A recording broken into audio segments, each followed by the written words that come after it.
위로하고 또한 새로운 한 해를 바라보면서 어떻게 시작하면 좋을까? 사람들은 보통 12시가 되면 그러면 폭죽을 터뜨리고 그리고 소리를 지르고 또 어떤 사람들은 총을 하늘에 쏘아대면서 그렇게 축제를 벌이기도 합니다. 그러나 우리는 무엇보다도 하나님 안에서, 하나님 앞에서, 또한 하나님과 함께 그 첫걸음을 떼기 위해서 이렇게 죄 성전을 찾고 그리고 송구영신 예배 드리는 우리 모든 성도들 위해 주 하나님의 귀하신 은혜와 축복이 2022년 새해에 늘 함께 하시기를 간절히 축원드립니다. 6.25 전쟁 때에 치열한 전투를 앞둔 젊은 미군 병사들이 죽음의 공포에 떨고 있습니다. 한 종군 기자가 죽음의 공포를 가장 많이 느끼고 있었던 한 병사에게 녹음기를 들이대면서 물었습니다. 지금 당신에게 가장 절실하게 필요한 것이 무엇입니까? 이 질문에 대한 젊은 병사의 대답이 전 세계로 타전되면서 그 당시 매우 유명한 말이 되었는데 그의 대답은 다름 아닌 Give me tomorrow. Give me tomorrow. 나에게 내일을 주십시오 하는 대답이었다는 것입니다. 이제는 언제 죽을지도 모른다는 극심한 불안과 두려움 속에서 이 젊은 병사는 간절하게 내일을 희망했고 내일이 있기만을 학수고대했던 것인데, 이처럼 우리가 내일을 기약할 수 없다는 것은 가장 비참한 삶을 사는 것이요 또한 가장 비극적인 삶을 사는 것입니다. 그러나 여러분, 우리 주 예수 그리스도를 통해서 하나님의 자녀가 된 우리 성도들, 그리스도인, Christians, Saints, 우리 성도들에게는 바로 이 내일이 있다는 사실에 우리는 할렐루야와 아멘을 외치면서 우리 하나님께 감사와 찬양을 올려드리는 것입니다. 오늘의 현실이 아무리 어둡고 힘들지라도 우리에게는 하나님께서 나와 함께 하신다. 지금 아무리 사방을 둘러보아도 정말 캄캄하기만 하고 솟아날 구멍이 없는 것 같이 보이기도 하지만, 그러나 그 가운데서도 하나님께서는 나와 함께 계시다는 그 확실한 믿음이 내 마음속에 새겨져 있다면, 그러한 믿음이 있다면, 그렇다면 우리는 희망찬 내일이 있음을 확인하게 되는 것이고, 또한 그래서 우리는 새해를 맞이할 때마다 그 하나님, 나와 함께 하시는 하나님을 확인하기 위해서 이 송구영신 예배로 주님 앞에 드리는 것입니다. 그리고 송구영신하는 이 시점에서 우리는 무엇보다도 세월의 유수함, 빨리도 흘러가는 이 세월과 인생의 무상에 대해서 다시 한번 깊이 생각해 보게 됩니다. 이게 대체 무슨 난리냐고, 이런 일이 있은 적이 없었다고, 도대체 이제 어떻게 하냐고. 여러분, 이것이 바로 우리가 2020년 3월 둘째 주일인가요? 캘리포니아에서 온 나라에서 이제는 더 이상 예배와 모든 모임, 공적인 모임을 다 폐쇄시키고 집에서 지내야 한다는 그런 영이 내렸을 때에 우리가 외쳤던 말입니다. 대체 무슨 난리냐고 외치면서 시작되었던 이 코로나19 팬데믹이 이제 얼마 있으면 끝나겠지 하면서 지내온 것이 벌써 횟수로 2년을 넘어서 3년째로 접어들게 되고, 또한 비대면 예배로 시작되었던 2021년 그 한 해도 이리 훌쩍 다 흘러가 버렸으니 진정 세월은 빠르다라고 하는 사실에 대해서 우리는 다시 한번 절실하게 느끼지 않을 수 없습니다. 이에 대해서 시편 90편의 저자인 모세도 일찍이 자신이 깨달은 그 세월의 유소함과 인생의 무상함에 대해서 우리가 잘 알고 있는 그 말씀을 통해서 이렇게 표현했습니다. 우리의 한평생은 한숨처럼 쓰러지고 맙니다. 우리의 연수가 70이요 강건하면 80이라도 그 연수의 자랑은 무엇과 무엇뿐이요? 수고와 슬픔뿐이요. 빠르게 지나가니 마치 어떤 것과 같아?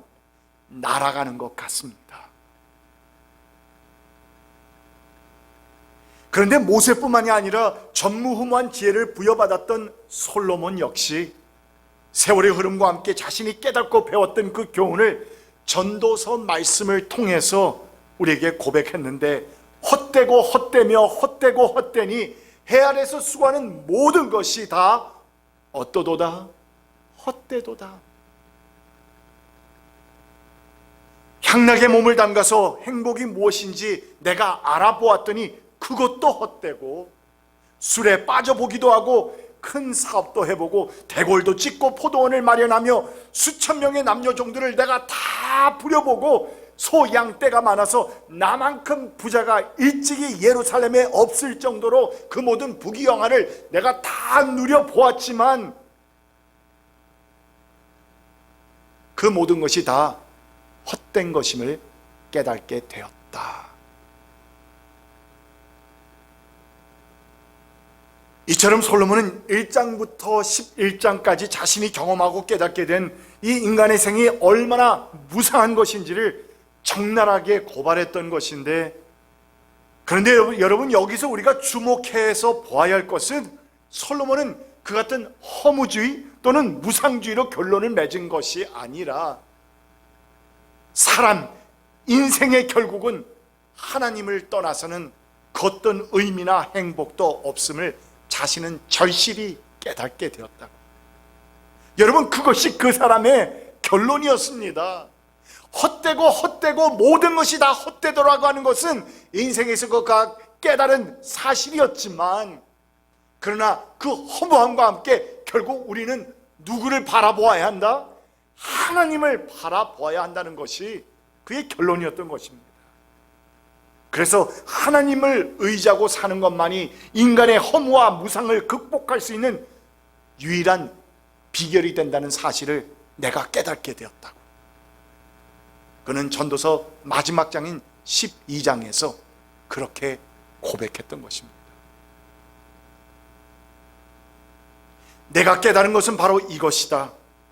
들을 만한 것은 다 들었을 테지만 하나님 두려운 줄 알아 그의 분부를 지켜서 하나님 잘 섬기는 믿음 생활하는 것이 가장 귀한 일이라는 것이 나의 결론이다.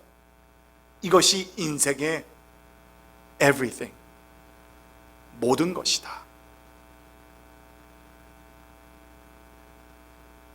그런데 여러분, 흥미로운 것은 이 같은 깨달음이 구약에 유명했던 하나님의 사람들 뿐만이 아니라 신약의 어떤 면에서 보면 중심 인물이라고 말할 수 있는 사도 바울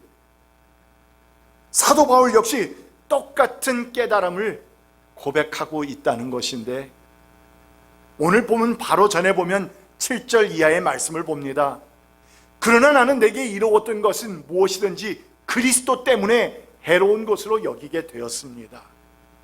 그뿐만 아니라 내 주 예수 그리스도를 아는 지식이 가장 고귀함으로 나는 그 밖의 모든 것을 해로 여깁니다.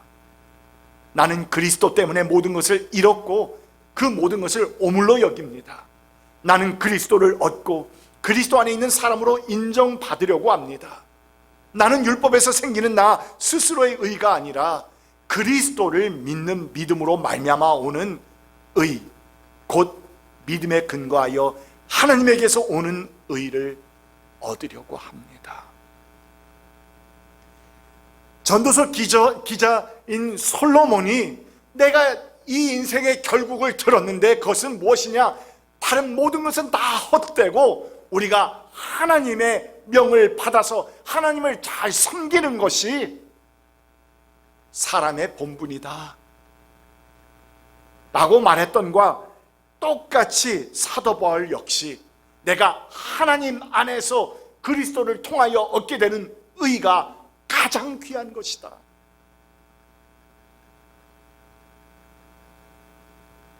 이처럼 사도 바울은 구약의 큰 하나님의 사람들이었던 모세와 솔로몬이 깨달은 똑같은 인생의 참 진리를 자신 역시 누구 안에서? 그리스도 안에서, 이제는 신약이 되었으니 그리스도 안에서 발견한 사실을 이렇게 고백한 것인데, 그런데 여러분, 이어지는 오늘 본문 말씀을 통해서 그는 그러므로 더 이상 그 같은 인생의 헛된 것들을 쫓지 말고 자신의 남은 생을 어떻게 살아야 할 것인지를 우리에게 말해주면서 우리 모두에게 챌린지, 도전을 던져주고 있습니다. 예수 그리스도 안에서 참된 부활을 발견하기 이전에 바울은 어떠한 사람이었습니까? 자신 또한 세상 사람들이 추구하는 그 모든 지식과 지위와 신분 등을 쫓으면서 그것을 내세우고 앞세우기도 했지만, 그러나 조금 전에 보았던 것처럼 이젠 그 모든 것을 그리스도 안에서 나는 다 쓰레기와 배설물같이, 아니 새 번역에서는 오물같이 여긴다고. 그뿐만 아니라 오직 예수 그리스도 안에 있는 사람으로 나는 인정받기를 원한다고. 그것만이 나의 진정한 소원이라고. That is all I want. That is the only thing I want. 그것은 바로 그리스도 안에서 인정받는 성도가 되기를 원한다고. 이렇게 자신의 신앙 결단을 선언합니다. 저는 오늘 본문 말씀을 통해서 우리가 새롭게 시작하는 2022년 새해, 이 한 해에 과연 어떠한 마음과 어떠한 자세로 우리가 살아야지 하나님께서 보실 때 칭찬해주고 또한 복받을 수 있는 것인지, 저는 이 말씀을 통해서 함께 묵상하길 원합니다. 그러고 보니 무엇보다도 그리스도를 알고 배워가는 일에 우리는 게으르지 않고 더더욱 힘을 써야겠다는 것입니다.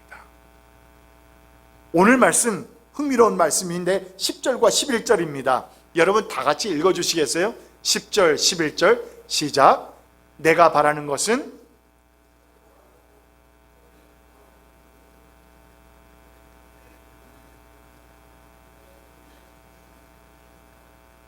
11절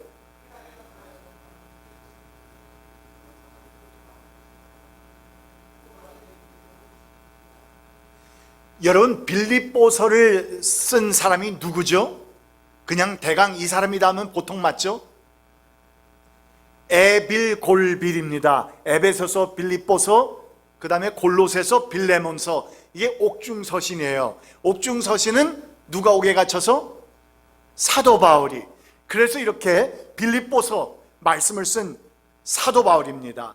지금 빌립보 교인들을 향해서 편지를 쓰고 있는 이 바울은 여러분 처음 예수를 만난 그런 더 이상 초신자가 아닙니다. 알 만큼 알고 배울 만큼 배웠고 또한 초대교회에서도 인정받는 최고의 목회자요 신학자이며 또한 선교사입니다. 그런데 지금 바울이 뭐라고 말하고 있느냐? 내가 바라는 것은 하면서 가장 먼저 언급한 것이 무엇이었냐면 바로 기독교의 초신자로서 배워야 할 내용인 내가 그리스도를 아는 것이라고 했습니다. 그리스도를 알고, 자칫 잘못 생각하면 그것은 예수님을 영접한 사람이라면 다 아는 것 아닌가 하는 오해할 수도 있겠지만, 그러나 여러분 곧 이어지는 말씀에서 언급하고 있는 내용들을 보게 되면 우리가 조금씩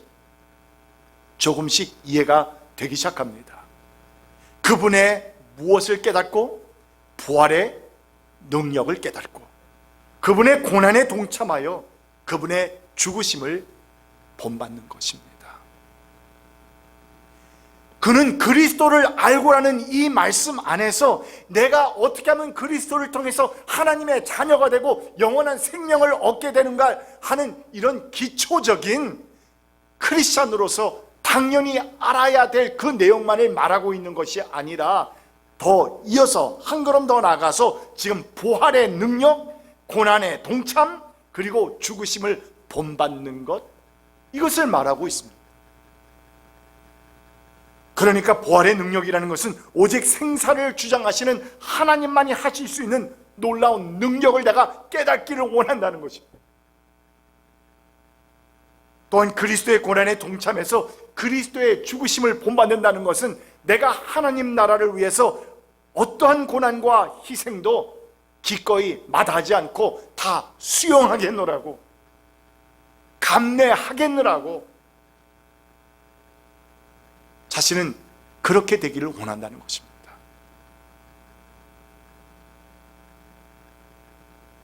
그래서 여기서 바울은 십자가의 죽으심을 통해서 나의 죄를 사해 주시고 영생의 길을 열어주시는 주님의 사랑과 은혜를 알고 감사드리는 그런 삶에서, 기초적인 삶에서 그치는 것이 아니라 예수 그리스도가 우리에게 보여주신 것처럼 바울 또한 자신의 남은 생을 통해서 그 어떤 고난과 희생이 뒤따른다 할지라도 하나님의 나라가 이 땅에 임하시는 것, 무엇을 통해서 하나님의 그 놀라우신 부활의 능력을 자신 또한 깨닫고, 그리고 그분의 고난에 동참하고 죽으심까지 본받는 것을, 그런 삶을 통하여서 내가 바로 하나님의 뜻을 이루어 드리기를 원합니다 하는 그러한 신앙의 결단을 말하고 있습니다. 사실 바울은 예수님을 만난 이후로 정말 열심히 살아왔습니다. 바울처럼 열심히 그렇게 살아온 신앙인도 없었다 할 만큼 정말 열심히 살아왔죠. 자신의 굳은 그 신앙 결단에 맞추어서 어디를 가든지 무엇을 하든지 복음 전파, 심혈을 기울여서 그리스도의 복음을 전했고, 그리고 또한 복음 전파를 위해서라면 그 누구보다도 많은 희생과 또한 고난을 감당했습니다. 그런데 오늘 본문에서 바울이 뭐라고 얘기를 하느냐?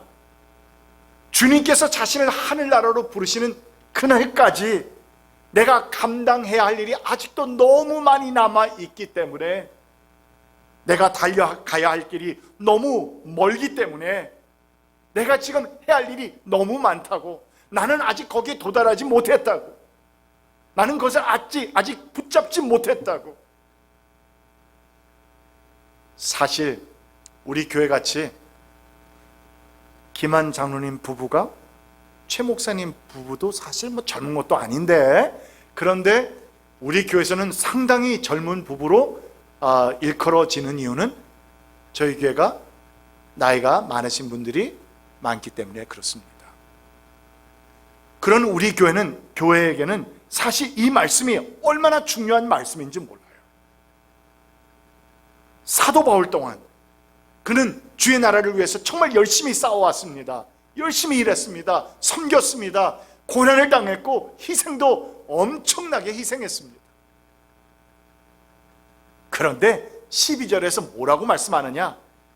나는 이것을 이미 얻은 것도 아니며 이미 목표점에 다다른 것도 아닙니다. 그리스도 예수께서 나를 사로잡으셨으므로 나는 그것을 붙들려고 쫓아가고 있습니다. 여러분, 우리에게 도전되지 않습니까? 우리는 그냥 나는 리타이어 했다고, 리타이어도 한참 했다고. 제가 이 교회 부임하고 나니 4년 반 됐죠. 부임했을 때 그 수요 예배를 이렇게 시작하고 보니까 나중에는 많이들 못 나오셨지만 정말 제가 봐도 그 저녁 시간에 운전을 하고 캄캄한데 어르신들이 나오려고 그러면 정말 어렵습니다. 충분히 이해가 됩니다. 그리고 또 새벽 시간에 그렇게 나온다는 것이 결코 이렇게 운전하고 또 거리가 있는 데를 온다는 것이 쉽지가 않죠. 그런데 여러분, 한 1년 동안, 제가 부임하고 1년 동안 저를 격려하기 위해서라고 저는 생각해요. 정말 thoughtful, 정말 그 마음속에 아름다운 마음을 가지고 저를 위해서, 저 새로 부임한 목회자를 위해서 그래도 힘을 보태겠노라고 1년 동안 여러분들이 멀리서부터 수요 예배에 꼭꼭 참석했었습니다. 사실 그 이후로 어려워서 제가 이제 어느 정도 교회에 정착하고 그리고 여러분들과 가까워지고 또한 이렇게 목회자로 어느 정도 섰을 때에 그때부터는 안 나오기 시작하셨어요. 근데 지금 제가 말씀드리려고 하는 것은 안 나오기 시작한 것을 말씀드리려는 것이 아니라 그렇게 1년 동안이나 저를 힘내주기 위해서 나오셨던 그분들 계시잖아요. 정말 감사했거든요. 엄청난 힘이 됐습니다.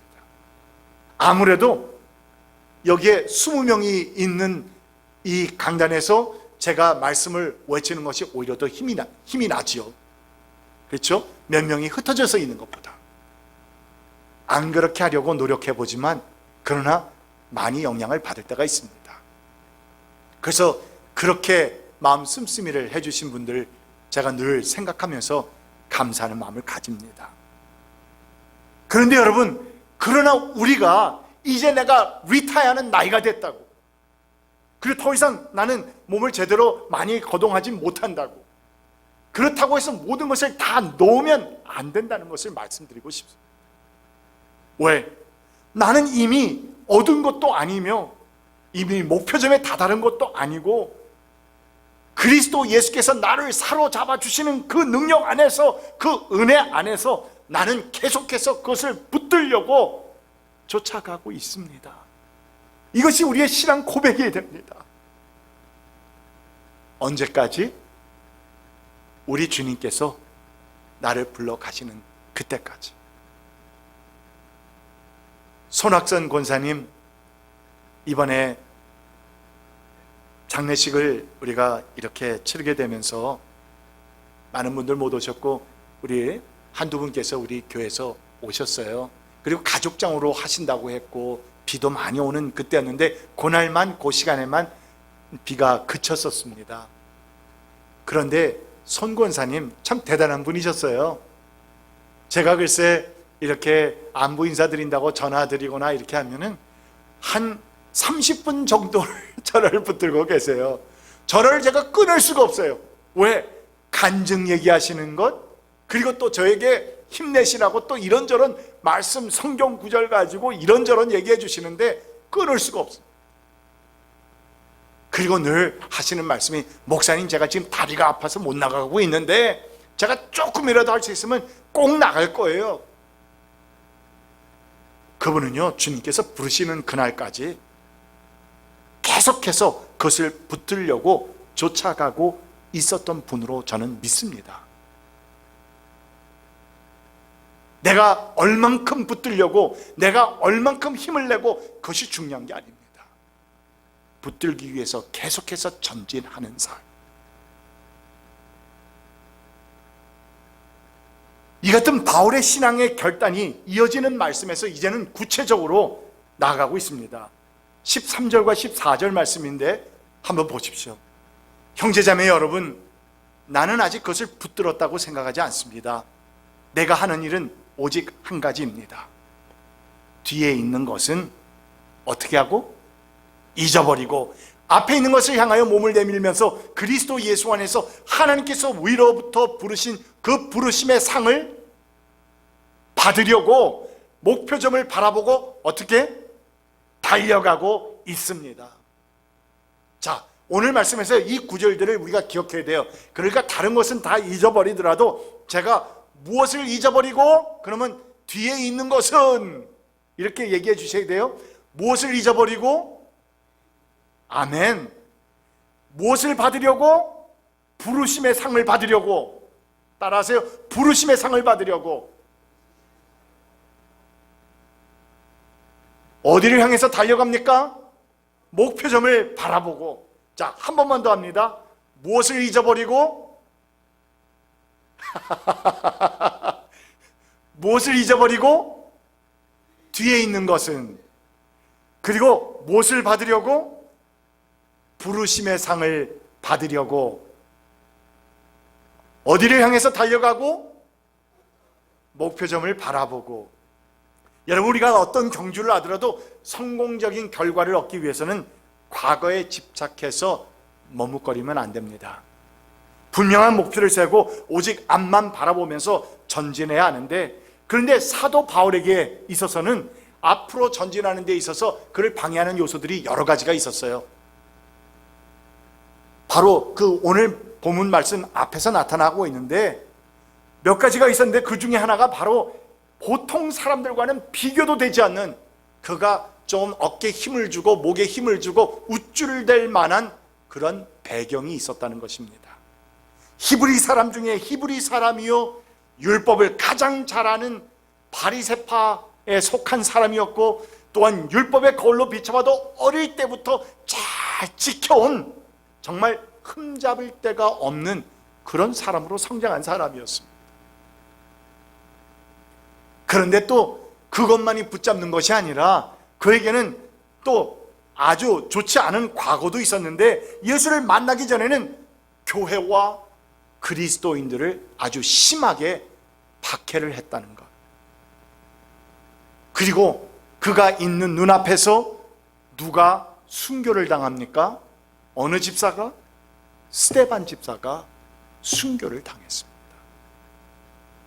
사람들이 이 사람을 죽여도 좋겠습니까? 하는 그런 눈빛으로 바라볼 때 승인을 한 것입니다. 이 모든 것들이 하나님께서 부르신 그 목표점을 향해서 나아가는데 큰 지장을 줄 수 있는 여러 요소들이었습니다. 그래서 바울은 오늘 말씀에서 아주 신앙의 결단을 하면서 잊어버리고 받으려고 달려가는 신앙의 삶을 살게 하라고. 과감하게 뒤에 있는 것들은 잊어버리고 하나님으로부터 상급을 받기 위해서 목표점을 향해서 열심히 꾸준히 성실하게 충실하게 달려가게 하라고.